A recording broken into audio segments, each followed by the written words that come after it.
The scissors gleamed in the afternoon sunlight, their silver blades catching the light as they sliced through Emma's safety sling with a sickening snap. Time seemed suspended in that terrible moment, the world holding its breath as my 9-year-old daughter's eyes widened in terror, her small hands clutching desperately at the severed straps that had been her lifeline just seconds before. "There," Karen Whitmore announced with cold satisfaction, stepping back from the swing set with the bloodied scissors still gripped tightly in her manicured fingers. "Now, maybe some normal children can actually use this equipment instead of being monopolized by your little princess here." The words hit me like physical blows, each syllable dripping with such callous cruelty that I felt my vision blur with rage. Emma's terrified whimper cut through the air as she struggled to maintain her balance on the swing, her cerebral palsy making it impossible for her to grip the chains properly without her adaptive support system. The sling that Karen had just destroyed wasn't some luxury item or convenience. It was a medically prescribed piece of equipment that allowed my daughter to experience the simple joy of swinging, something most children took for granted. I rushed forward, my heart hammering against my ribcage as I caught Emma just as she began to slide sideways off the swing seat. Her small body trembled in my arms, and I could feel the rapid flutter of her pulse against my chest as I held her close, whispering reassurances that I wasn't sure I believed myself. "It's okay, sweetheart. Daddy's got you. You're safe now," I murmured, though my own voice shook with barely contained fury. Karen stood there watching us with her arms crossed, her perfectly styled blonde hair not a strand out of place despite the humid Texas heat. She wore a crisp white tennis outfit that probably cost more than most people's monthly rent, and her lips were pursed in that particular expression of self-righteous indignation that I'd come to recognize from years of dealing with entitled homeowners in my line of work. "Excuse me, but what gives you the right to destroy my daughter's medical equipment?" I asked, setting Emma down gently on a nearby bench where she could sit safely while I dealt with this situation. Karen's laugh was sharp and brittle, like breaking glass. "Medical equipment. Please.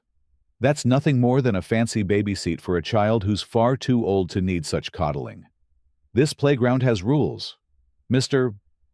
She paused, clearly expecting me to provide my name, so she could add it to whatever complaint she was undoubtedly planning to file. "Thompson," I replied, keeping my voice level despite the volcanic rage building inside me. "Marcus Thompson. And you are?" "Karen Whitmore, HOA President and Community Standards Coordinator for Willowbrook Estates," she announced with the pompous air of someone who believed titles made her inherently superior to everyone around her. "I've been watching your daughter monopolize this equipment for weeks now, preventing other children from having their fair turn.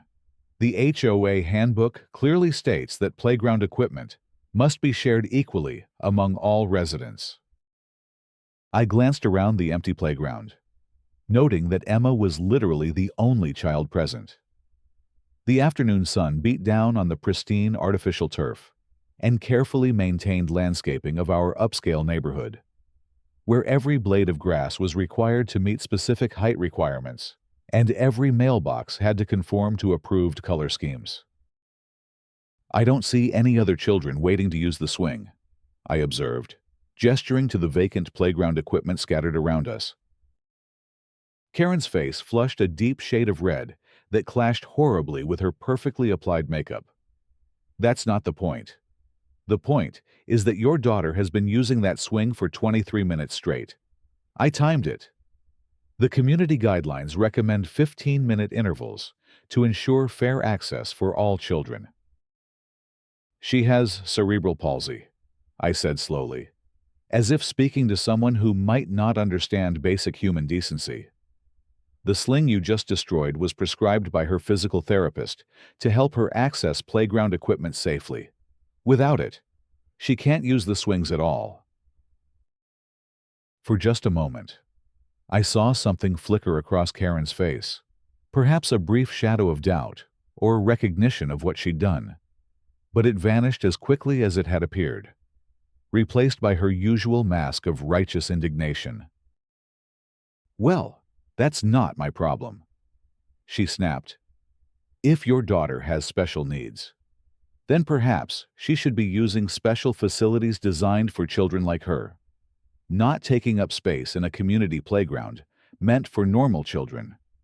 There are plenty of specialized centers in the city where she might be more appropriate." The casual cruelty of her words left me momentarily speechless. In all my years working as a playground safety inspector and regulator for the Texas Department of Parks and Recreation, I'd encountered plenty of ignorance and prejudice, but rarely had I seen it displayed so blatantly toward a child. Emma tugged on my sleeve, her voice small and shaky. "Daddy, can we go home now? I don't like the mean lady." I knelt down beside my daughter, cupping her face gently in my hands. Her eyes were still bright with unshed tears, but she was trying so hard to be brave, just as she always did when faced with the countless challenges her condition presented. "We'll go home in just a few minutes. Sweetheart, Daddy needs to take some pictures first." "Okay."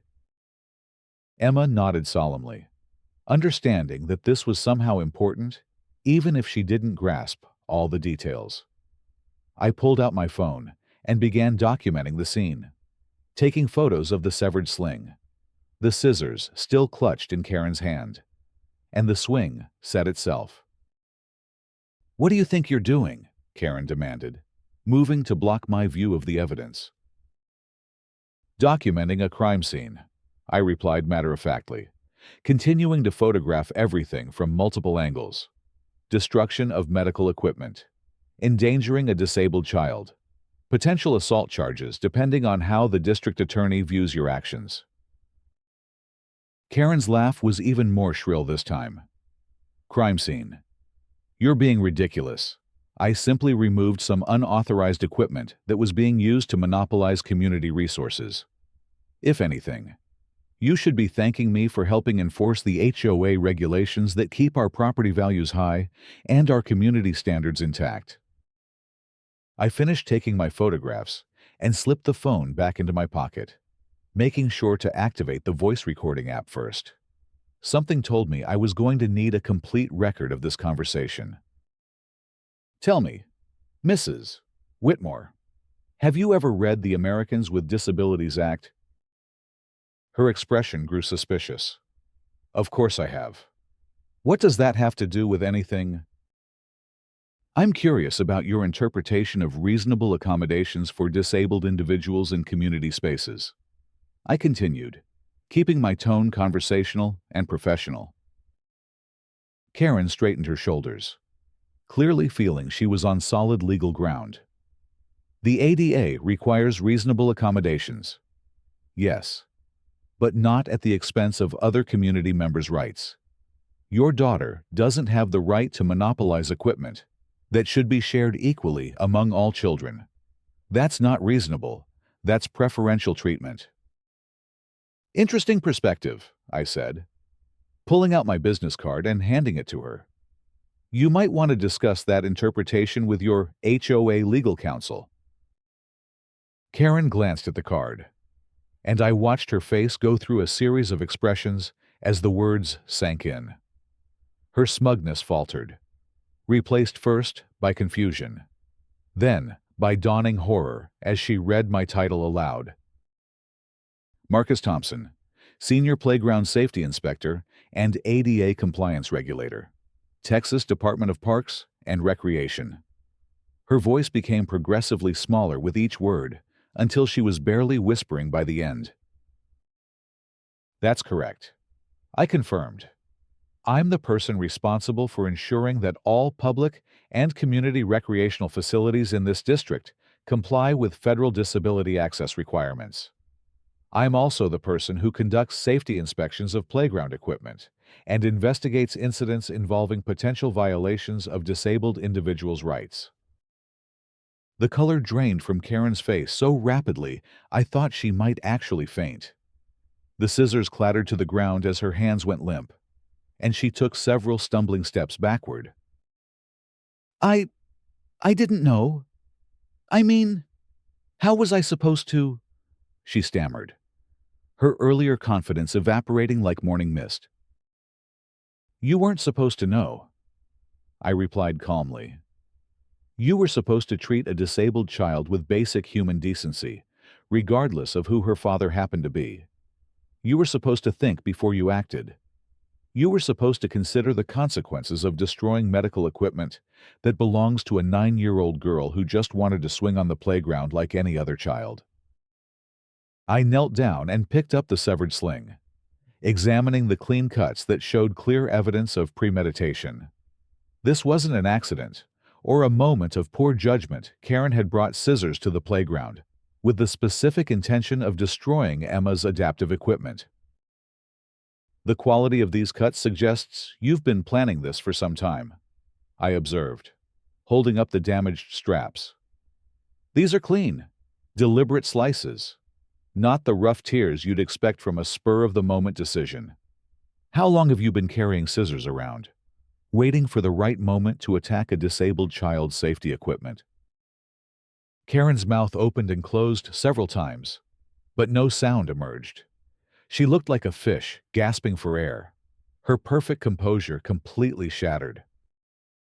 I think we need to have a conversation with the rest of the HOA board, I continued, and with the neighborhood security cameras that I'm certain recorded this entire incident. I'm also going to need to file a formal report with both the police and my department regarding this violation of federal disability rights law. Wait, please. Karen finally managed to speak, her voice shaking. I'm sure we can work something out. I mean, it was just a misunderstanding. I can pay for a replacement, and we can all just forget this ever happened. I stood up slowly, making sure Emma was still safely seated on the bench behind me. My daughter was watching the proceedings with wide eyes, clearly sensing that something momentous was happening even if she didn't understand all the details. A misunderstanding, I repeated. Mrs. Whitmore, you brought scissors to a playground and used them to cut the safety equipment of a disabled child while she was actively using it. In my professional opinion, that constitutes not just a violation of the ADA, but potentially reckless endangerment and destruction of medical property. These aren't misunderstandings. These are crimes. Karen began to cry then, mascara running down her cheeks in dark streams. But I felt no sympathy for her tears. I'd seen too many children suffer because adults couldn't be bothered to think beyond their own convenience and prejudices. Please, she sobbed. I have a reputation in this community. I'm on the school board, the hospital charity committee, the country club governing council. This could ruin everything I've worked for. You should have thought about that before you decided to bully a disabled child, I replied without emotion. Actions have consequences. Mrs. Whitmore, that's a lesson you apparently never learned. I took Emma's hand and helped her down from the bench. Come on, sweetheart. We need to go make some phone calls. As we walked away from the playground, I could hear Karen still pleading behind us, her voice becoming increasingly desperate. But I didn't look back. I had work to do. The first call I made was to the police, reporting the incident and requesting that they preserve the security footage from the playground area. The dispatcher seemed initially skeptical that destroying a child's swing attachment constituted a serious crime. But her tone changed considerably when I identified myself and explained the federal implications of the case. The second call was to my supervisor at the Department of Parks and Recreation, informing him that I had witnessed a significant ADA violation in my own neighborhood and would need to recuse myself from the official investigation to avoid any appearance of conflict of interest. The third call was to the best civil rights attorney in the state, a woman named Sarah Chen, who specialized in disability discrimination cases and had never lost a case involving violations of the Americans with Disabilities Act.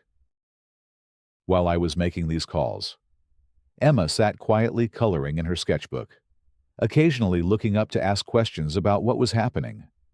I explained everything in age-appropriate terms, making sure she understood that what Karen had done was wrong and that there would be consequences. "Will the mean lady go to jail?"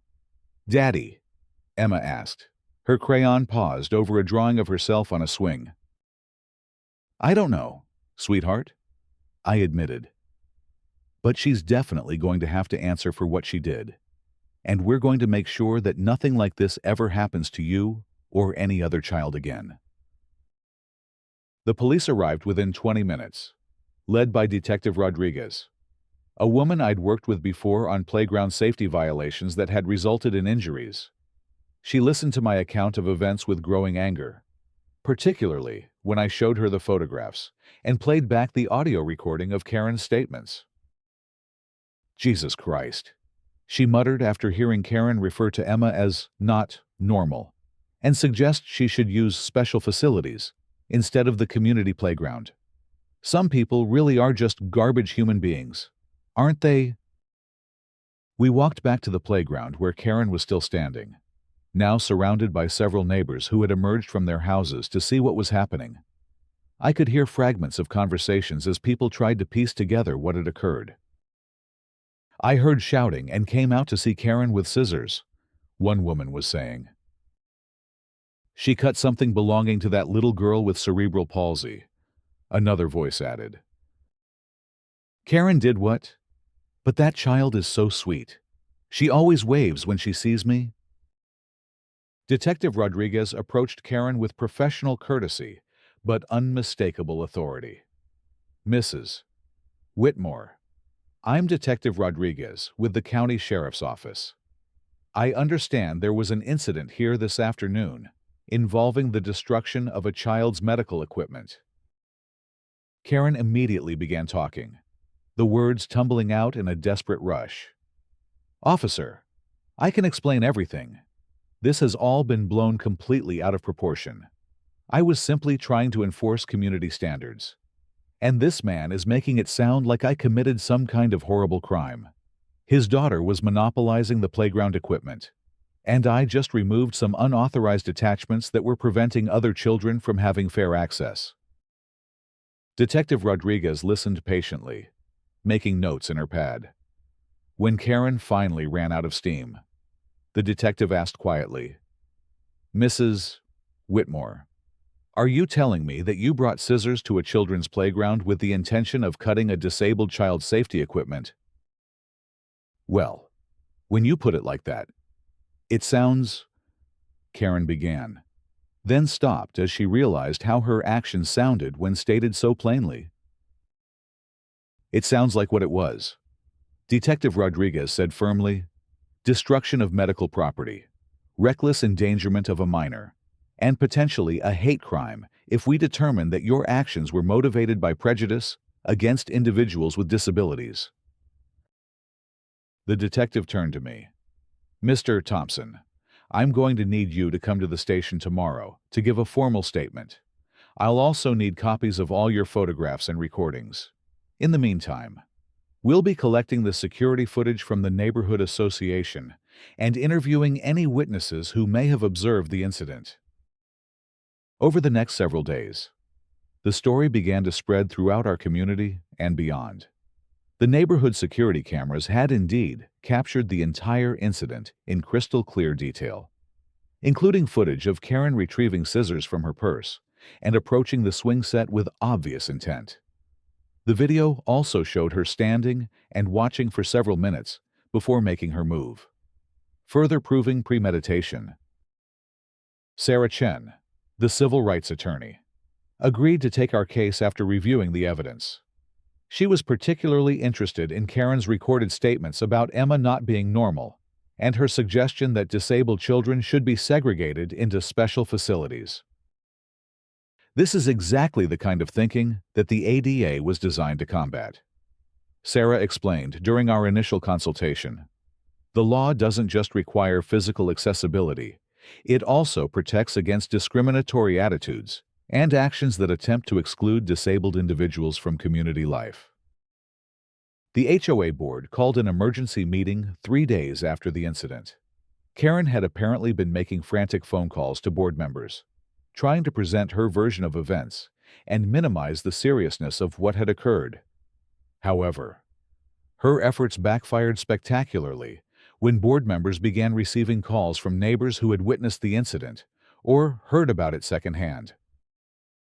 I attended the meeting with Sarah Chen, bringing Emma along so the board could see exactly who Karen had targeted with her actions.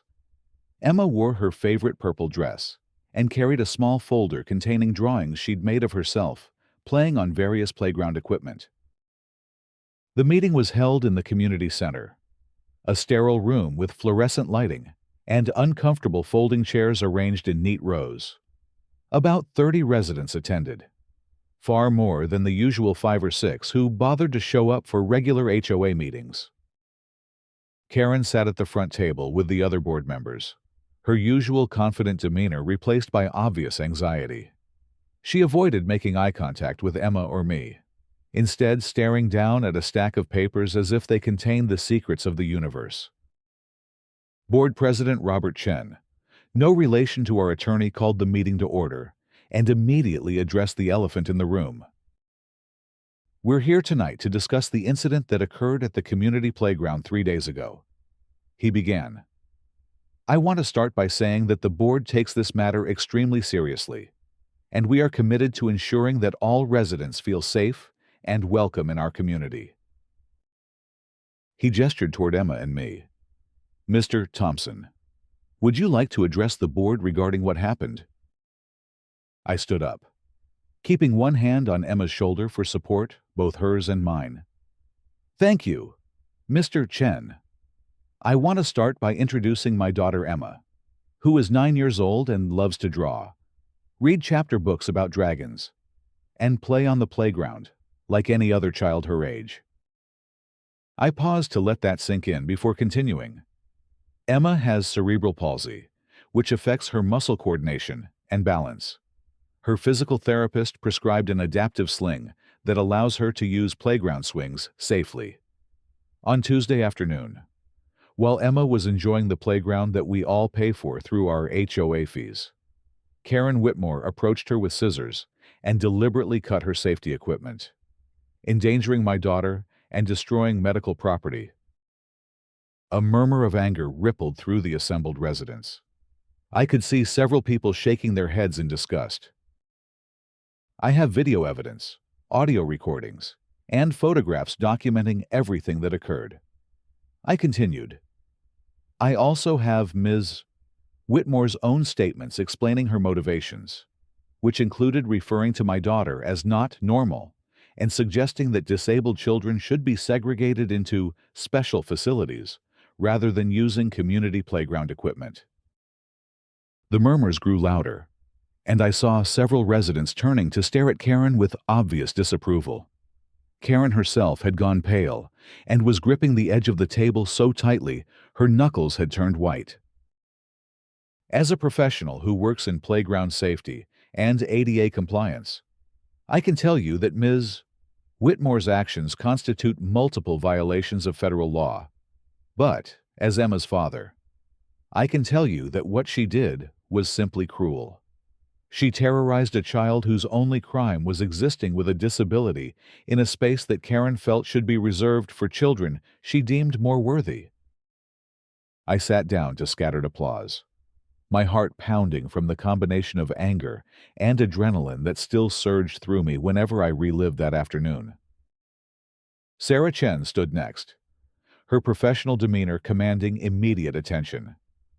"Ladies and gentlemen, I'm Sarah Chen, and I represent the Thompson family in their civil rights case against Ms. Whitmore, and potentially against this HOA, if we determine that her actions were enabled or encouraged by discriminatory policies or attitudes." She clicked open her briefcase and pulled out a thick folder. "I want to read you some excerpts from the Americans with Disabilities Act, specifically the sections dealing with public accommodations and community spaces. Under federal law, Your playground is considered a public accommodation because it serves residents of this community. The ADA requires that disabled individuals have equal access to such facilities, and it specifically prohibits discrimination based on disability. Sarah opened the folder and began reading from the legal text, her voice clear and authoritative. The law states that no individual shall be discriminated against on the basis of disability in the full and equal enjoyment of the goods, services, facilities, privileges, advantages, or accommodations of any place of public accommodation. It further states that reasonable modifications to policies, practices, or procedures must be made when necessary to afford such goods, services, facilities, privileges, advantages, or accommodations to individuals with disabilities. She looked up from the document to address the room directly. Emma's adaptive sling was exactly the kind of reasonable modification that the law requires. It allowed her to access playground equipment safely, without preventing anyone else from using the same equipment. Ms. Whitmore's decision to destroy this accommodation was not just cruel, it was illegal. Board member Patricia Williams raised her hand tentatively. Ms. Chen, what kind of legal consequences could the HOA face if we don't handle this properly? Sarah smiled grimly. I'm glad you asked. If we determine that Ms. Whitmore was acting in her official capacity as HOA president, or if we find evidence that the HOA's policies or culture enabled or encouraged her discriminatory actions, then the entire association could be held liable for federal civil rights violations. We're talking about potential damages in the hundreds of thousands of dollars, plus mandatory policy changes, sensitivity training for all board members, and ongoing federal oversight of your community practices. The room erupted in concerned chatter. I could see residents turning to look at each other with worried expressions, clearly beginning to understand the magnitude of what Karen's actions might cost them all. Robert Chen banged his gavel for order. Ms.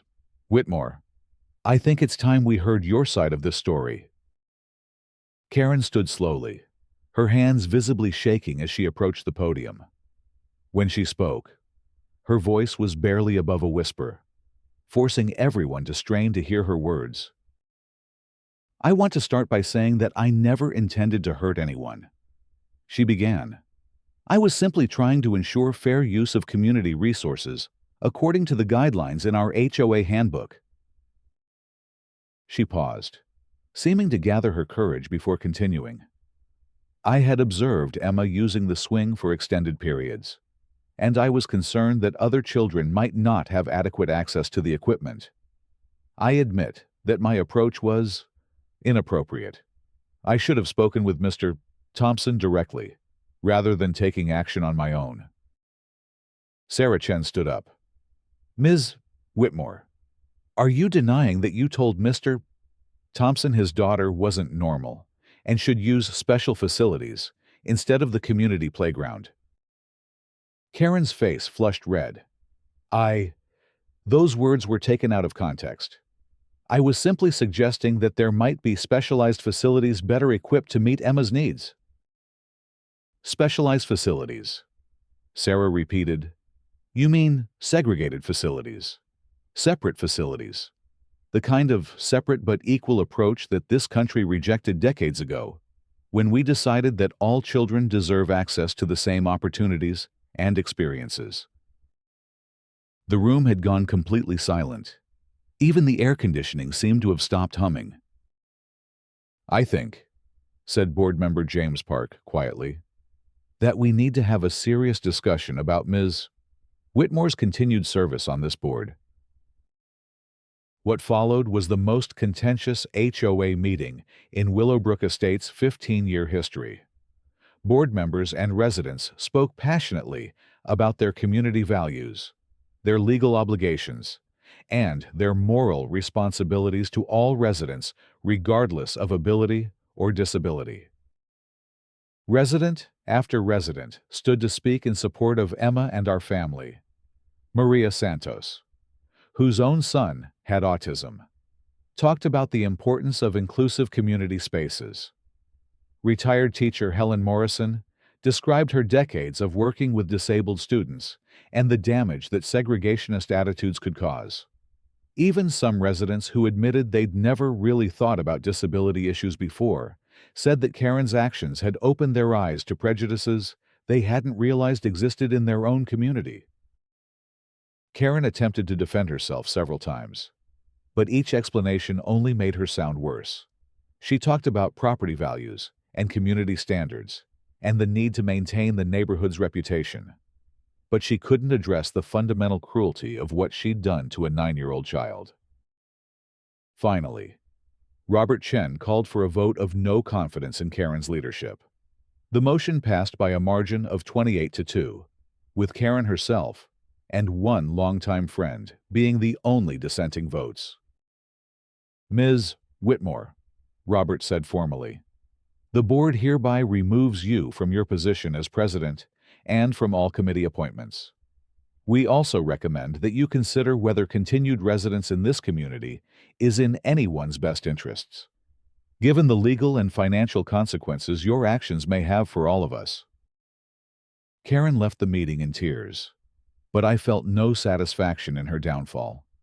The damage she'd done couldn't be undone by a simple vote, and Emma still woke up some nights asking if the mean lady was going to come back and hurt her again. The criminal case proceeded slowly through the court system. Detective Rodriguez had done thorough work gathering evidence, including additional security footage from neighboring properties that showed Karen purchasing scissors at a hardware store the morning of the incident, further proof of premeditation. Karen's attorney tried to negotiate a plea deal, arguing that his client was a pillar of the community who had simply made an error in judgment.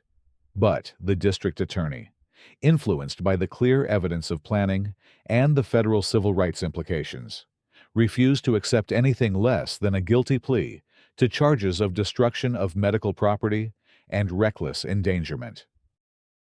The civil rights case was settled out of court 6 months later.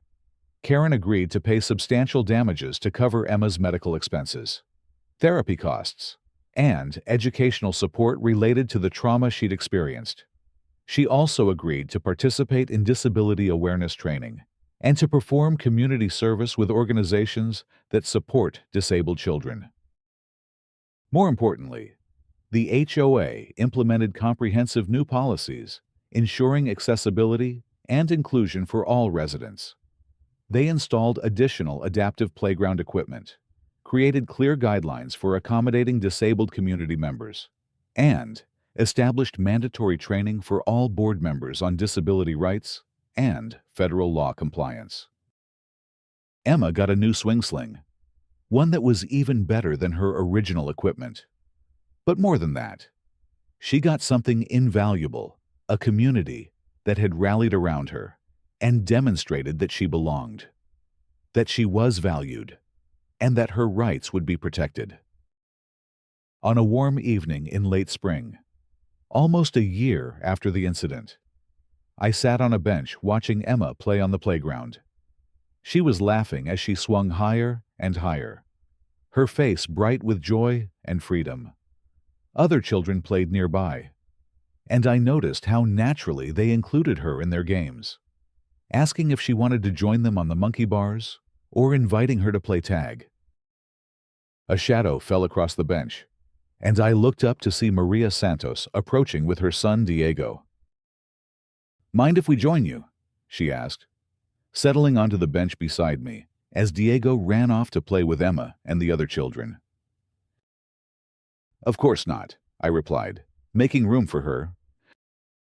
We sat in comfortable silence for a while, watching our children play together in the golden afternoon light.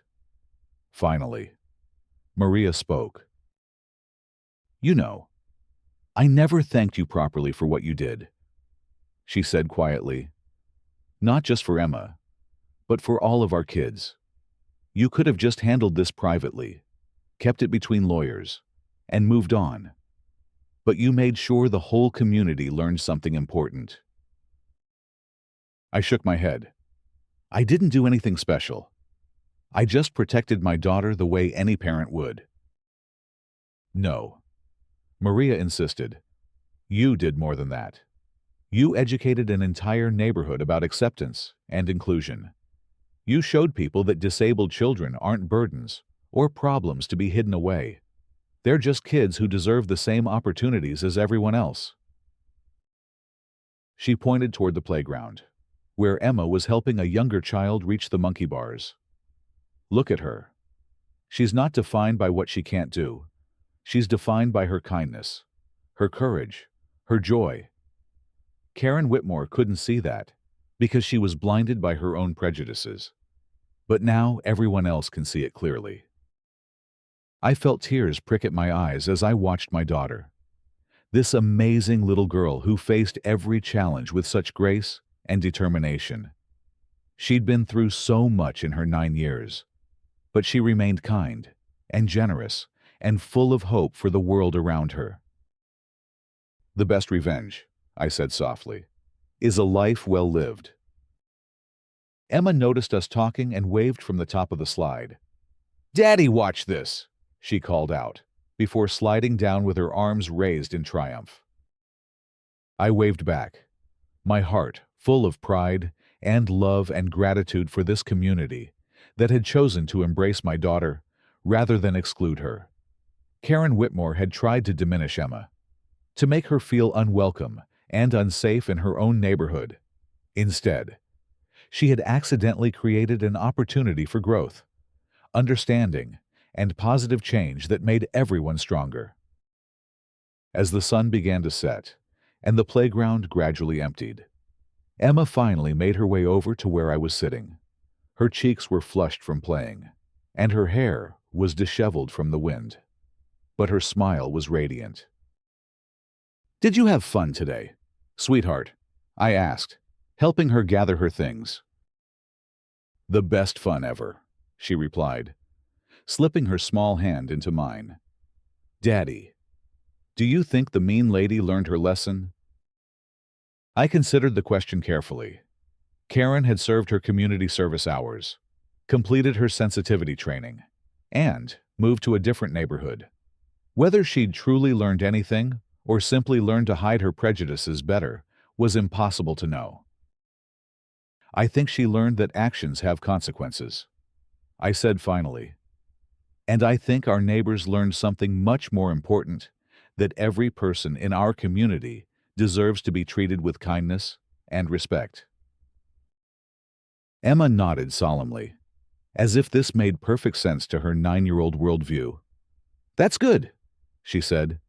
"Everyone should be nice to everyone."